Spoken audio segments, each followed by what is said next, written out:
Deux invités conviés pour un débat. Une particularité, ils sont seuls pour le mener pendant 30 minutes.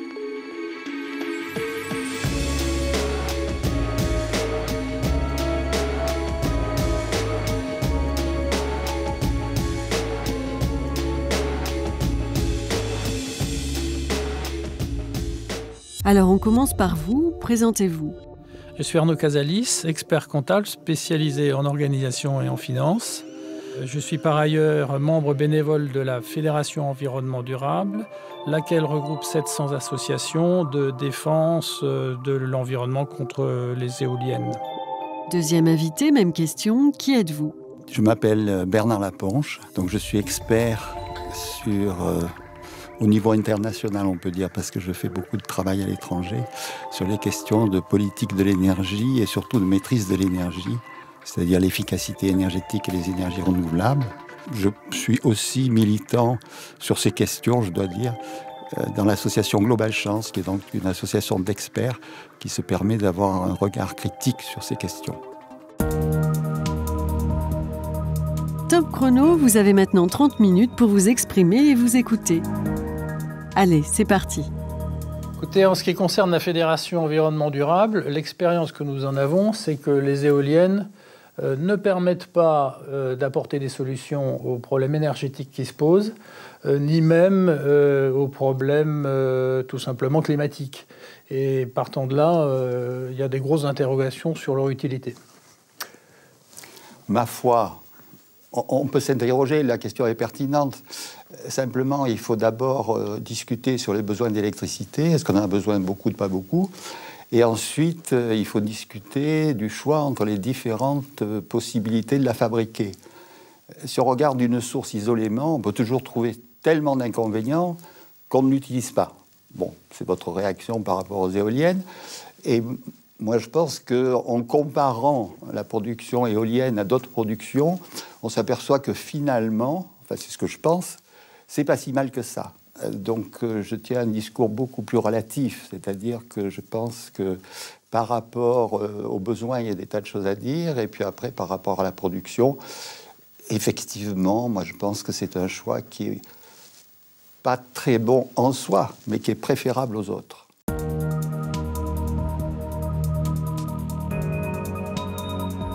Le problème, c'est celui de savoir si, comparativement à d'autres énergies, les éoliennes permettent de répondre à la question de savoir si on a une bonne adéquation entre la production, la consommation et puis l'efficacité réelle en termes de consommation optimale ou pas. Or, les éoliennes, on le sait, ont un très très mauvais rendement énergétique. Une éolienne, en moyenne, ça tourne avec un rendement de l'ordre de 22%, un tout petit peu plus en mer, mais à peine plus. Ça veut dire qu'on va faire des investissements de 100 pour avoir 22, donc on est dans des marges qui restent extrêmement minimes.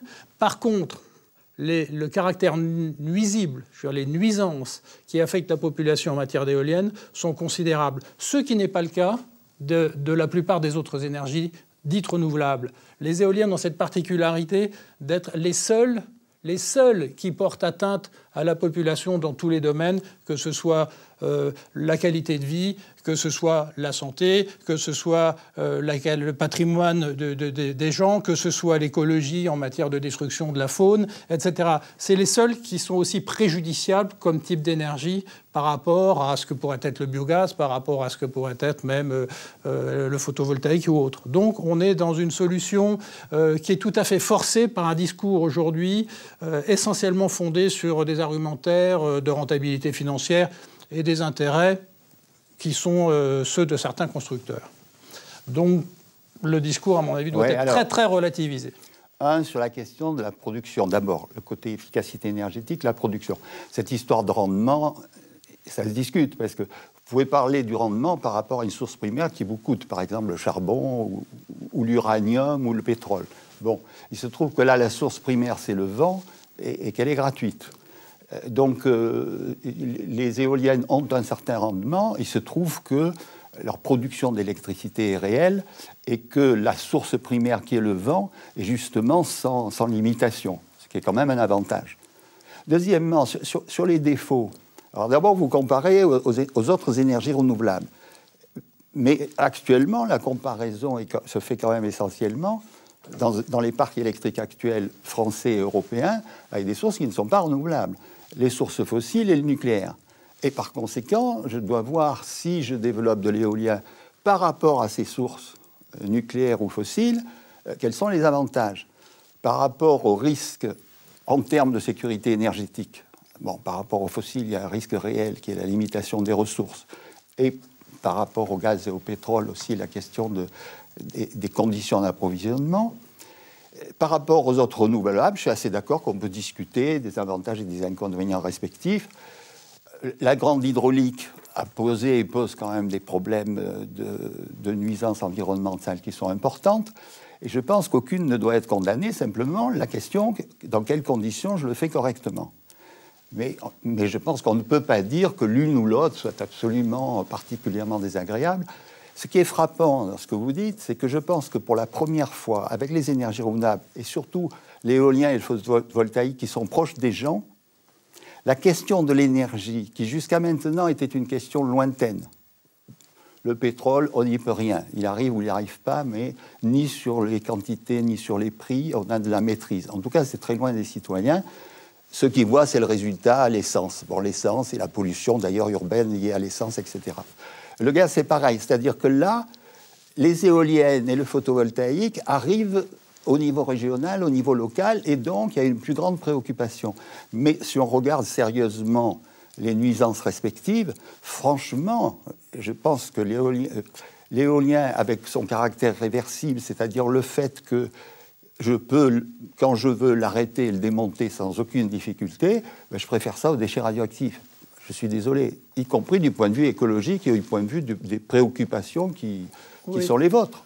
Oui, alors, enfin, je ne suis pas tout à fait d'accord avec vous sur au moins un aspect, c'est la permanence de la production.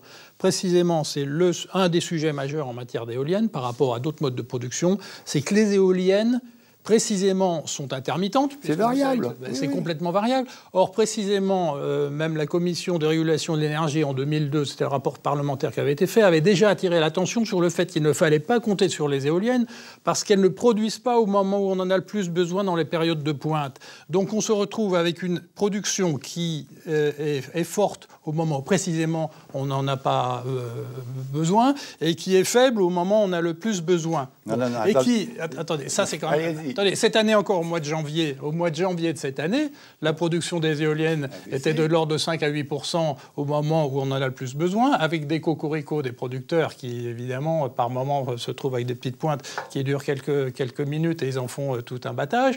Mais en fait, la production est particulièrement erratique et on ne peut pas complètement compter dessus. Après, c'est une question de moyens qu'on met en œuvre. Si, effectivement, on peut mettre les mêmes moyens sur d'autres énergies et que ces énergies permettent d'apporter une réponse à la fois stable, constante, ou qui permet un réglage de la consommation qui est plus adéquate, ce qui serait le cas du biogaz. Or, précisément, on a tout mis sur l'éolienne en France, du tout, une grande partie des moyens. Or, précisément, on a laissé tomber des filières aussi intéressantes que le biogaz. Et on sait que le biogaz, à tout point de vue, est plus intéressant, puisque, en termes même d'effet de serre, et je crois d'ailleurs que vous avez largement commenté le sujet, on aurait dû prioritairement traiter les problèmes liés au biogaz et mettre en œuvre des problématiques industrielles sur le biogaz. Pourquoi on ne l'a pas fait ? Parce que c'est plus compliqué, parce que ça demande des moyens technologiques d'innovation qu'on ne veut pas mettre en œuvre pour des questions uniquement de rentabilité immédiate. Très bien, mais je suis d'accord. Je suis d'accord. Le problème, c'est que... Je suis d'accord. Donc, tous les deux, nous sommes d'accord que le nucléaire et le fossile, si on peut s'en passer, c'est tant mieux. Il vaudrait mieux. D'accord. On est bien d'accord. Donc, on se dit deux choses. Un, on va faire le maximum d'économie d'électricité. On est bien d'accord. Deux, explorons les possibilités renouvelables. Alors, je suis d'accord avec vous sur un point, l'histoire du biogaz et de la biomasse. Les potentiels d'énergie renouvelable, je parle potentiel technique, sont en France très supérieurs dans tous les domaines à l'Allemagne. Bon. Les Allemands produisent 40 milliards de kilowattheures avec la biomasse, nous, 7 ou 8. Donc, je suis d'accord qu'il faudrait développer la biomasse et le biogaz. Le problème, c'est il y a une certaine limitation. Je veux dire, ce n'est pas une ressource de même nature, c'est-à-dire le biogaz, vous le faites avec les déchets agricoles ou ménagers. Donc un potentiel, par exemple, de 40 milliards de kilowattheures ou 50 me paraît un maximum. C'est quand même 10% de la consommation de cette année. Hein. C'est 10% de la consommation de cette année. Si je me dis que je me donne comme horizon 2050, enfin, ou même le plus tôt possible, d'avoir une consommation d'électricité plus faible, et ça, je peux le faire. Ensuite, je me dis, bon, je veux que cette électricité soit au maximum d'origine renouvelable. L'hydraulique, on peut en faire peut-être un peu plus, mais le potentiel n'est pas considérable. Mettons qu'on passe de 60-70 milliards de kilowattheures à 80, quelque chose comme ça. Et après, en parallèle, je développerai bien, et on peut discuter du bien qui est fondamental, l'éolien, le photovoltaïque et la biomasse. Et je suis tout à fait d'accord avec vous qu'on a complètement négligé la biomasse, à la fois pour pas seulement la production d'électricité, mais la production de chaleur avec les petits réseaux de chaleur, par exemple, ce qui est super. Le biogaz, alors que des pays comme les Pays-Bas, l'Allemagne en ont développé. Et là, le solaire thermique, ça quand même, c'est super. Là aussi, il n'y en a pas. Et donc, c'est scandaleux. Et oui, mais c'est le plus simple. Pourquoi? Mais parce qu'on a des gens incompétents et des rapiates. Vous êtes dans le cœur du sujet, en matière éolien, qui est une affaire absolument de gros sous. Pourquoi développe-t-on aujourd'hui l'éolien? En gros, à 70% des moyens qui sont mis sur les énergies renouvelables, alors qu'initialement, on avait prévu 70% sur le biogaz, en 2002. On a une inversion totale du discours aujourd'hui.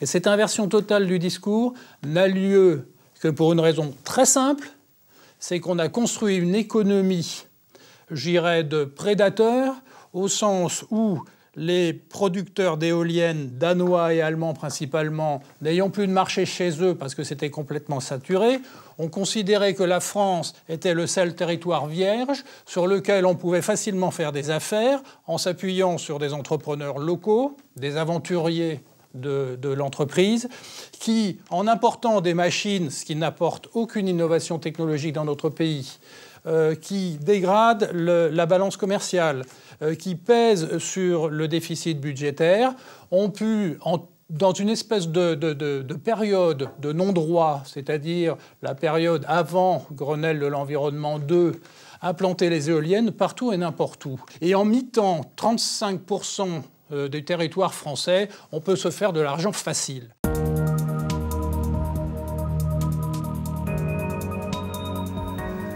Est-ce qu'on développe l'éolien à n'importe quel coût? Alors c'est assez marrant d'ailleurs que vous posiez cette question des finances et de l'appât du gain à propos d'éolien, alors que pourquoi vous croyez qu'on développe le pétrole? Pour le bien de l'humanité? C'est problème de fric. Et donc que sur l'éolien, il y a des gens qui se fassent de l'argent, c'est pas forcément nouveau. Et donc, je pense qu'il faut faire attention à séparer ce qui appartient à l'éolien, les défauts particuliers de l'éolien, et puis ce qui appartient à une espèce de débordement, de trafic financier qui, malheureusement, est assez général et pas particulier à l'éolien. Et si vous cherchez le monde du pétrole, c'est pas très simple, et quant aux subventions au nucléaire, c'est pas très clair non plus. Pour faire de l'argent facile, et en vantant un discours auprès des politiques, je dirais, c'est la façon la plus facile de se faire de l'argent. On a mis en place, grâce au lobbying, qui commence d'ailleurs à l'Union européenne, qui est décliné ensuite dans l'État français, qui est ensuite véhiculé dans les régions, qui fait l'objet de démarchage auprès des municipalités, on a réussi à mettre en place un système qui est complètement économiquement pervers, où d'une part, on a les subventions des différents niveaux institutionnels que je viens de citer. D'autre part, on a des tarifs administrés, ce qu'en quand même, vous reconnaîtrez, n'a pas le pétrole. Et enfin, on a mis en place un paradis fiscal franco-français qui consiste précisément à pratiquement défiscaliser l'éolien. Les tarifs avantageux consentis aux autres filières ne sont pas aussi importants. Et donc, on est dans une économie complètement atypique, avec des transferts de fonds vers un petit nombre d'entrepreneurs qui constituent des patrimoines absolument faramineux, ce sur le dos du consommateur et de la collectivité. Pourquoi ? pour des solutions qui sont préjudiciables à la population. Nous reviendrons dessus, alors que depuis 40 ans, on essaie de mettre en place une politique environnementale d'aménagement du territoire en évitant le mitage du paysage, en protégeant la faune avec des parcs régionaux type Marcanterre, etc. Aujourd'hui, on détruit tout en l'espace de 4 ou 5 ans, au seul motif qu'on peut importer aisément des éoliennes, les installer n'importe où et ensuite faire n'importe quoi. C'est ça le drame. Il n'y a pas ça dans le pétrole. Le pétrole n'est certainement pas un secteur d'activité très clair. Bon, le nucléaire a ses problématiques de subventions et autres. Mais on ne va pas à la proximité des citoyens, vous avez raison de le dire, dans 35% du territoire, au mépris des gens dans une proximité immédiate et en ne respectant d'ailleurs aucune des règles de bienséance qui les respecteraient, que ce soit en matière de santé, de confort, de bruit, etc. À vous entendre, cette apocalypse financière est exagérée. Il faut faire attention quand on est contre quelque chose de ne pas être trop exagéré. Et puis alors, sur les questions d'argent, vous avez raison en partie sur le fait qu'il y a des spéculateurs, comme d'habitude, qui sont arrivés en disant « je vais faire du fric avec des éoliennes ». Il y a aussi des groupes locaux dans lesquels les citoyens et les collectivités locales ont essayé de construire des parcs éoliens. Ça a été beaucoup plus difficile pour eux parce qu'effectivement, ils avaient moins de moyens financiers. Comme c'est une production justement locale, comme d'ailleurs peuvent l'être certains projets hydrauliques, ça aussi c'est local, il ne faut pas les faire avec le mec qui arrive avec son fric et qui achète, grosso modo, soit le terrain, soit les gens, mais que ça soit un projet collectif. Comme ça a été d'ailleurs au Danemark, par exemple, et en Allemagne, dans lequel les gens ont discuté. Et moi, je suis quand même étonné, dans des pays aussi sensibles aux questions d'environnement qu'un pays comme le Danemark, qui quand même a une autre tradition de respect de l'environnement que la France, et l'Allemagne également, je suis désolé, qu'il y ait eu ce développement de l'éolien, mais parce qu'il a été discuté, monté par les gens et construit par les gens. Donc je crois qu'il faut différencier la nature d'une production d'énergie, l'éolien, et la façon dont c'est fait. Vous n'allez pas me dire que les Danois sont devenus subitement des fous furieux, insensibles à l'environnement, insensibles aux oiseaux ou insensibles à tout ce que vous me racontez sur les malheurs du monde. Ni les Allemands. Les Allemands sont bien plus que nous, traditionnellement, conscients des questions d'environnement. Alors, bon, il ne faut pas exagérer. Vous dites qu'ils sont conscients des questions d'environnement, oui, en théorie, mais on sait aussi que l'Allemagne, c'est le plus gros pollueur d'Europe. Et en France, cette année encore, d'ailleurs, l'exemple est assez flagrant, puisqu'en fait, on a dit tout à l'heure que les éoliennes n'avaient un rendement que de 22%. Ça veut dire quoi? Ça veut dire que pour compléter l'électricité éolienne, il faut s'appuyer sur le nucléaire et ou faire prendre le relais par des centrales qui consomment de l'énergie fossile. Donc en fait, paradoxalement, on est dans une phase où aujourd'hui, comme on est dans une phase relativement de croissance de consommation, on se demande pourquoi d'ailleurs, parce qu'en plus on était en période de crise l'année dernière, donc que la consommation augmente de 5,5%, c'est quand même assez extraordinaire. Et on s'aperçoit que sur ces 5,5%, on a à peu près 1,7% d'électricité éolienne, et tout le reste, finalement, ça va être du complément soit nucléaire, soit d'énergie fossile. Or, précisément, plus on a d'éoliennes en ce moment, plus on a de pollution, plus on a de consommation fossile, plus on encourage le nucléaire. Il y a une corrélation. Il y a une corrélation. Non, ça c'est faux. Jusqu'à maintenant, c'est des opinions, mais ça c'est faux. Oui. Qu'est-ce qui se passe avec cette histoire de pointe? La consommation électrique française a une propriété particulière en Europe, c'est qu'on a le chauffage électrique. Oui. Et que donc, quand il fait froid, oui, comme par hasard, on a une demande très importante. Et le surplus de demande de la pointe, de la France, est la moitié du surplus européen. C'est-à-dire c'est vraiment un cas typiquement français. Alors qu'est-ce qui se passe? On a 80% ou 70%, 65% de cette électricité qui est consommée, qui est produite par le nucléaire. Mais le nucléaire fonctionne en base, c'est-à-dire une production mais permanente. Et donc c'est par rapport... Et l'éolien là-dedans, le pauvre, en tout cas pour le moment, puisqu'avec son 1,5%, il fait de la dentelle à l'intérieur du nucléaire ou des autres. Mais il est pour rien dans l'histoire de la pointe, ni dans un sens ni dans l'autre. Clair? Il ne sert à rien. Non, parce que je vous dis, il ne sert pas à grand-chose. Il produit de l'électricité, mais il ne joue pas sur la pointe. Comme on n'a pas cette production de pointe par ailleurs, on importe de l'électricité d'Allemagne. D'ailleurs, on en importe plus qu'on en exporte, alors qu'on dit le contraire en général en France. Et comme par hasard, elle est produite par du charbon, puisque l'Allemagne est assez maligne pour avoir du charbon pas cher. Donc, ce n'est pas du tout lié à l'éolien, ce n'est pas du tout lié au photovoltaïque, ce n'est pas du tout lié à quoi que ce soit. C'est le fait que notre parc électrique est mal dimensionné entre les moyennes de base et les moyennes de pointe.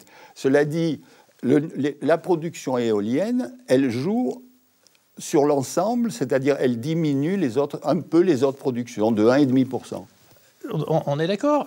Donc, à quoi sert-il d'avoir une industrie qui produit à 1,7% d'énergie en plus qui n'est pas franchement utilisable dans le réseau? Si, c'est franchement utilisable dans le réseau. Oui, mais pas au jour de pointe, puisqu'on sait que précisément, c'est justement en période de pointe que l'électricité éolienne n'est pas disponible. Mais alors que si on avait investi les mêmes sommes sur le biogaz, permettez-moi de revenir au biogaz, on aurait très bien pu concevoir des systèmes où on aurait stocké du gaz, parce qu'à ce moment-là, le biogaz, comme son nom l'indique, est un gaz et donc il peut être stockable. Et à ce moment-là, en jouant sur, par exemple, des techniques de tarification, on aurait très bien pu inciter les gens, comme ça a été le cas d'ailleurs à un moment donné où vous avez des chaudières au bois ou je ne sais quoi, faire des tarifs jour de pointe qu'on a curieusement supprimés. Et à ce moment-là, on pouvait lisser beaucoup plus intelligemment les périodes de pointe en incitant les consommateurs à avoir une réaction intelligente et pertinente par rapport à un besoin. Ce n'est pas le cas aujourd'hui. Mais oui, mais vous mélangez 36 choses à la fois. Le problème, c'est que vous avez différents types de production d'électricité. Le problème, c'est de les mettre ensemble. Vous avez l'hydraulique au fil de l'eau qui fait de la base, l'électricité en base. C'est pas pour ça que vous allez dire l'hydraulique au fil de l'eau, il faut pas la faire parce qu'elle ne produit pas la pointe. Bon, elle produit de la base. Vous avez de l'hydraulique de barrage qui vous permet de faire la pointe. Vous avez des centrales à gaz naturel ou biogaz. Je suis d'accord avec vous sur le biogaz, simplement, on ne peut pas en faire, justement, on ne peut pas en faire des quantités, c'est limite. Biogaz, très bien. Donc vous avez du biogaz. Vous pouvez avoir des centrales à biomasse. Vous n'avez même pas besoin de stocker, c'est-à-dire vous avez des centrales qui peuvent fonctionner comme en cogénération, par exemple, production de chaleur et d'électricité, y compris en pointe.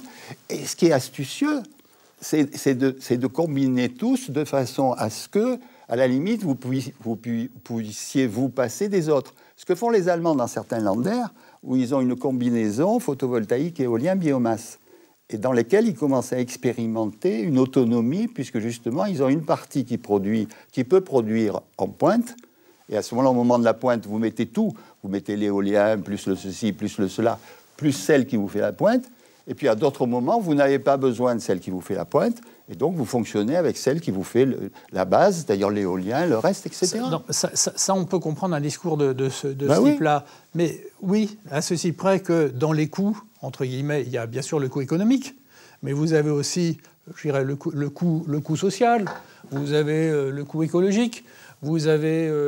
à un moment donné, si on arrive... Excusez-moi, parce que si on fait un débat sur l'énergie, il faut bien voir les moyens, il faut bien voir les conséquences. C'est pas que technique. À un moment donné, si les gens souffrent d'avoir une production à côté de chez eux, il faut bien se poser la question de savoir s'ils souffrent ou pas. Je suis d'accord. On a vu la question de l'efficacité énergétique, on a vu la question économique, l'histoire de la pointe et de la base. Maintenant, on peut discuter les nuisances.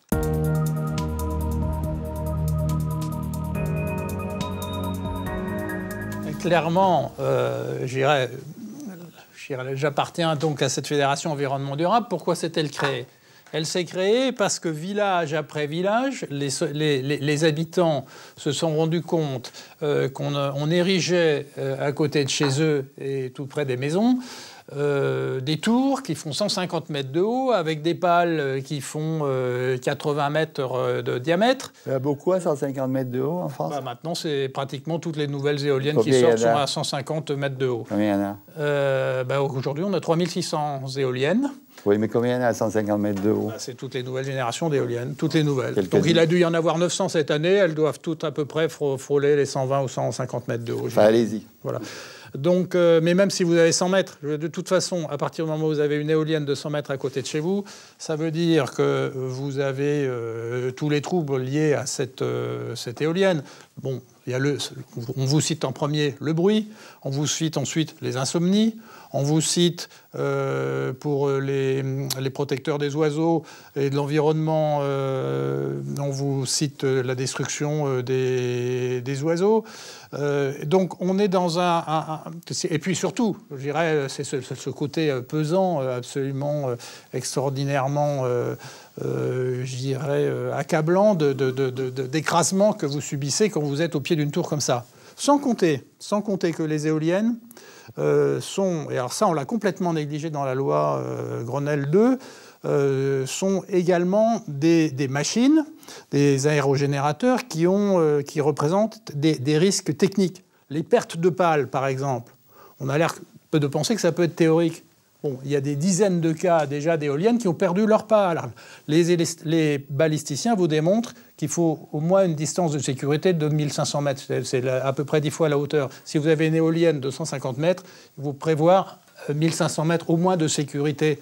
Or, aujourd'hui, les producteurs d'éoliennes ont réussi à imposer des règles qui sont de 500 mètres maximum. On se fiche de la population. On se fiche de la population. Et ça, c'est vraiment... C'est dramatique. C'est dramatique. Oui. Mais non, mais bon... Ah oui. Je suis d'accord sur certains points. Le problème, c'est que, vous ne faites pas de comparaison à d'autres choses. Et je pourrais m'amuser à vous parler des grands barrages, à vous parler de ceci et de cela. Donc, le problème, ce n'est pas tellement l'éolien, c'est les conditions dans lesquelles on le fait. Si on le fait en mettant... Regardez l'histoire des pylônes électriques. Les pylônes électriques. Le nombre d'endroits où il y a plein de gens au pied des pylônes électriques et tous les risques que ça pose, on s'en est complètement foutu. Alors, l'éolien, on fait quand même plus attention que pour les pylônes électriques. Cela dit, il faut faire peut-être un peu plus attention. Et donc, il faut qu'il y ait une discussion avec les gens et qu'on n'arrive pas en disant, voilà, moi j'achète, c'est ça qui est terrible. Mais je vous assure qu'il y a des endroits où les gens ont discuté longuement, ont vu les inconvénients, les avantages, etc. Et ils font des éoliennes.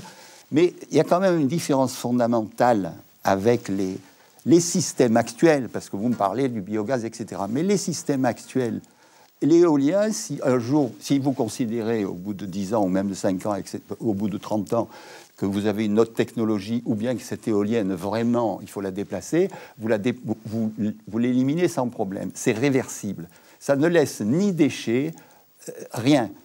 Les centrales nucléaires, qui sont quand même le gros de la production française d'électricité aujourd'hui, je ne parle pas des rêves, c'est des nuisances qui sont incomparables. Attendez, on ne peut pas m'expliquer, c'est pas comparable. Je suis bien d'accord, mais bon... Oui, mais alors... Attendez, c'est vrai que le nucléaire a sa propre logique.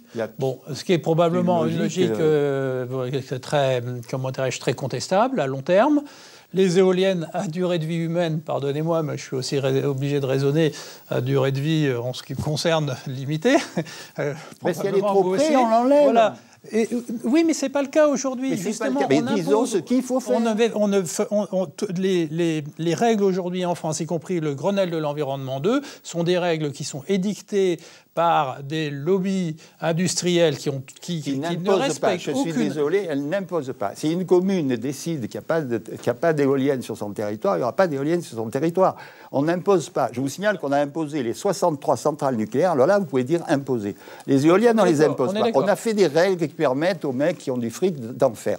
Mais on ne les impose pas. C'est-à-dire que les citoyens ont beaucoup plus de droits à intervenir sur les éoliennes que sur le nucléaire. On a corrompu bien des maires pour qu'ils l'acceptent au détriment de la population et à l'insu de la population. Je suis d'accord. Maintenant, s'il n'y avait que les éoliennes pour corrompre les maires... Non. Donc, oui, mais enfin bon, à un moment donné, il faut aussi savoir mettre les butoirs autant qu'on peut en mettre. Sur la corruption, il faut mettre tous les butoirs. Donc, de toute façon, là, on raisonne à l'horizon 2020, en ce qui concerne les éoliennes, où on dit, en horizon 2020, on veut avoir 19 000 mégawatts d'éoliennes, ce qui correspondrait à peu près à 12 à 15 000 éoliennes. Bon, 12 à 15 000 éoliennes, c'est 35% du territoire français mité, ça concerne quand même du monde. Peut-être qu'il faut miter moins.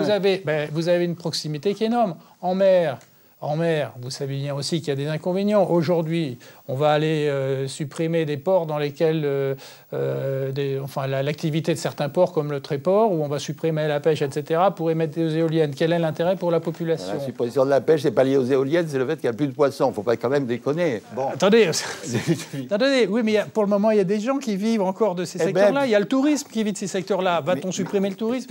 Il y a aussi l'économie, l'acceptabilité, ça passe aussi. Pêcheurs, je vous signale, sur l'offshore, ils ont pas mal changé d'opinion parce qu'ils y voient aussi un certain intérêt pour eux pour assurer la maintenance. Donc il faut être très, très, très prudent sur cette histoire d'emploi. Ça, ça reste à voir, parce que les expériences des associations dans les ports, ce n'est pas le retour d'informations que nous avons. Donc, en matière d'emploi, il y a une grosse aussi... En tout cas, je veux dire, le truc en mer, on ne peut pas dire quand même que ça gêne trop le voisin, quoi. Il ne faut pas non plus exagérer. Ça crée d'autres pollutions. Je suis sûr qu'un jour ou l'autre... Attendez, un jour ou l'autre, on est dans la Manche qui est le plus grand rail maritime du monde en termes de circulation. Vous allez voir qu'à échéance indéterminée, mais relativement proche, on va avoir un troisième Torrey Canyon, à Moco Cadiz et autres qui va aller se flanquer dans les champs d'éoliennes. Et on en reparlera ce jour-là. Et on dira, oui, les éoliennes sont les responsables d'une grande catastrophe écologique. Il vaut mieux supprimer les transports pétroliers. Eh bien, si on peut y parvenir, oui. Alors comment ? Les économies d'énergie, la possibilité d'améliorer l'isolation de l'habitat. Et on sait que là, on a des gisements énormes d'économies d'énergie. On peut également installer la géothermie de proximité. Bon, on sait qu'on peut réduire encore, une fois qu'on a une maison isolée, on peut réduire la consommation à 2 fois rien. Comme vous le citiez tout à l'heure, on peut mettre aussi du solaire thermique, chauffe-eau de l'eau, etc. Et si on commence par cerner ces priorités-là et les mettre en œuvre par rapport à l'éolien, laissons l'éolien de côté, à ce moment-là, on va avoir des gains énergétiques absolument considérables, probablement pas loin du tiers de la consommation annuelle de la France. Rien que sur ces postes-là. Alors oui, nous voulons ça dans nos jardins, mais pas des éoliennes qui vous accablent. C'est toujours le discours que nous avons, que c'est le mandat que nous avons reçu d'ailleurs de nos dizaines de milliers d'adhérents. C'est très bien. Cela dit, il faut quand même vous rendre compte d'une chose, c'est que si vous êtes d'accord sur le fait que il faut, arriver à baisser les consommations d'électricité. Et là, il y a peu de gens actifs là-dessus. Et moi, je m'y emploie, mais je me sens un peu seul par moment. Deuxièmement, si on veut faire remplacer les énergies classiques, fossiles ou nucléaires, par des énergies renouvelables, il faut un peu discuter entre nous sur la façon de le faire. Parce qu'il y en a d'autres qui vous diront, écoutez, le photovoltaïque, c'est nul, la géothermie, c'est nul, l'hydraulique, c'est pas possible, à cause des poissons, des trucs, et donc on restera le nez dans le guidon. Bon. Donc il y a des tas de choses à améliorer, mais en particulier la notion de concertation. Je suis d'accord avec vous, si demain dans mon jardin, enfin à Paris, bon, j'ai peu de chance qu'on le mette dans ma cour, mais si on me met une éolienne sans m'avoir demandé mon avis, d'accord, mais c'est pas le problème de l'éolienne, c'est aussi le problème de la façon de faire.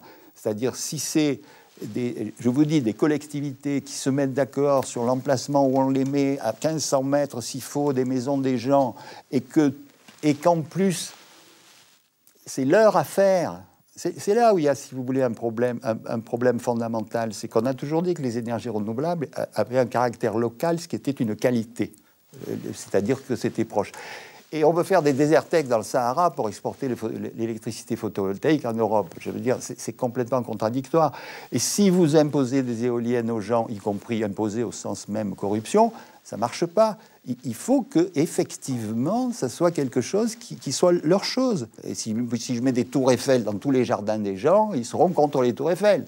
Et en gros, les tours Eiffel, c'est pas en soi un mal. Simplement, il ne faut pas remettre dans le jardin des gens. Donc, il faut choisir les endroits où on met des tours Eiffel. Les éoliennes, c'est un peu pareil.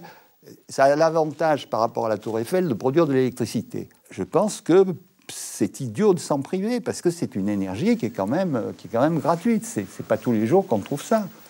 Donc on est d'accord sur le fait que de toute façon, il y a des problèmes de méthode et de priorité à cerner, puisque en effet, on peut mettre en œuvre une proximité d'application pour certaines énergies renouvelables. Donc on en a cité plusieurs. On a les biogaz, on a la géothermie, on a les économies d'énergie liées à l'habitat, etc., où on a des gisements considérables. Donc ça, je suis d'accord avec vous pour dire qu'il peut y avoir réellement un débat de proximité. Par contre, en ce qui concerne, je dirais, des grandes installations, je suis beaucoup plus sceptique parce qu'une grande installation, comme vous l'avez dit, c'est quand même les tours Eiffel. Et quand on met dans un pays 12 à 15 000 tours Eiffel, il y a quand même un problème de fond quand on essaie de préserver précisément le bien-être de la population en protégeant les paysages, la faune, la flore, etc. depuis 40 ans et qu'on détruit tout d'un seul coup. C'est déjà fini, dommage. À bientôt avec d'autres invités pour un autre débat.